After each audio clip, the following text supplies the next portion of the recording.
नमस्कार प्रिय दर्शक बंधु आपण मैंने देखुंट YouTube channel Edu for you.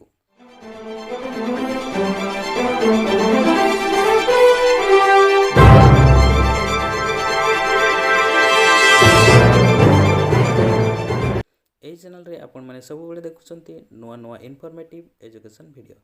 तेणु जो मैंने प्रथम करी मो चैनल को विजिट करुँच चैनल को सब्सक्राइब कर दिंतु एवं पाखरे आसुथिबा ऑल नोटिफिकेशन को ऑन कर दिंतु जहाद्वारा आपण मैंने मो चैनल रे वीडियो अपलोड होगा संगे संगे आपण मानकु प्रथम इनफॉरमेशन टी मिल जाव। तेबे चलंतु आज वीडियो संपर्क रे आलोचना करिबा। आज वीडियो रे रही आपण माने निजर एचआरएमएस रे किपरि निजर मेल आईडी को ऐड करिवे। जदि आपण माने ऐड करि नाहंती वर्तमान सरकार कहउचंती कि आपण माने निजर आधार को वैलिडेट करंतु एवं मेल आईडी को ऐड कर दियंतु। तो आधार वैलिडेशन रो वीडियो मो पूर्वरु ऑलरेडी छाड़ी सारिछि। जदि आपण माने देखि नाहंते तो डिस्क्रिप्शन रे लिंक अछि सेठारो जाई देखि दियंतु एवं निजर आधार को वैलिडेशन करि दियंतु। एवं सही परि एटारे एचआरएमएस रे किपरि निजर मेल आईडी को ऐड करिवे। जदि आपण माने ऐड करि नाहंती तबे एई वीडियो को लास्ट पर्यंत देखि दियंतु एवं देखि सारिबा परि आपण माने सुनिश्चित होई जिवे एवं निजे मध्य मोबाइल साइज रे एडिट करि देई पारिबे।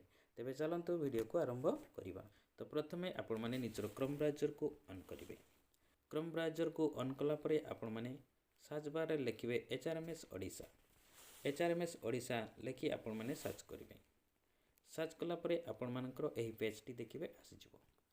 एही पेज रे आपण मानकर निजर यूजर आईडी पासवर्ड देई कैप्चा कोड को फिलअप करी लॉगिन करि जिवे। लॉगिन कला परे आपण माने आपणकर फर्स्ट पेज रे देखंतु एटारे ईमेल आईडी ऐड करा जाय नाही।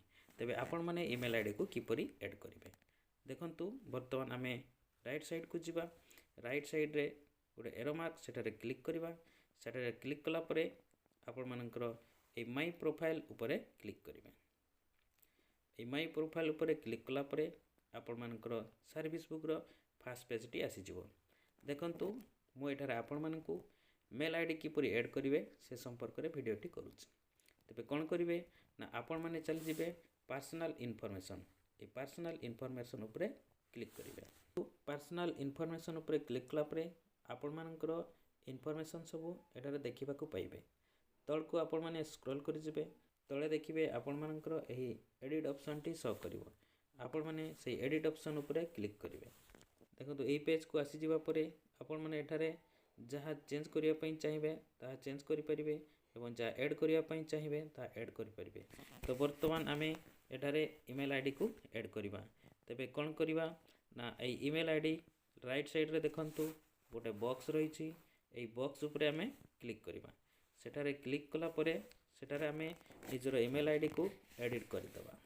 मेल आईडी को एडिट करि सारिबा परे आपण माने एटी लेफ्ट साइड रे देखिबे सेव। ए सेव ऑप्शन उपरे क्लिक करदेबे। सेव उपरे क्लिक कले आपनकर मेल आईडी टी सेठारे सेव हे जिवो। तबे सेटा सेव होला कि नै आपण माने जानबे केमती। तो एठारो आपण माने पुनी फर्स्ट पेज को बैक करि जिवे। फर्स्ट पेज को बैक करि जिवा परे एहीपरि शो करिवो एवं एठारे आपण माने गोटे लेफ्ट कॉर्नर रे देखिबे गोटे एरो मार्क रहिछि। सेही एरो मार्क उपरे आपण माने क्लिक करिवे। सेठारे क्लिक कले आपणकर नेक्स्ट पेज टी एपरि आसी जिवो। देखंतु पूर्वरु एठारे आपण मानकर ईमेल आईडी ऐड हेकि नथिला। वर्तमान देखंतु एठारे ईमेल आईडी ऐड हे गला। आशा करिबी आजर वीडियो निहाती आपण मानकु भलो लागिथिबो। तेणु वीडियो को गोटे लाइक करि दियंतु। चैनल को सब्सक्राइब कर नथिले चैनल को सब्सक्राइब कर दियंतु एवं आज पई विदाय दियंतु। नमस्कार। जय हिंद जय जगन्नाथ।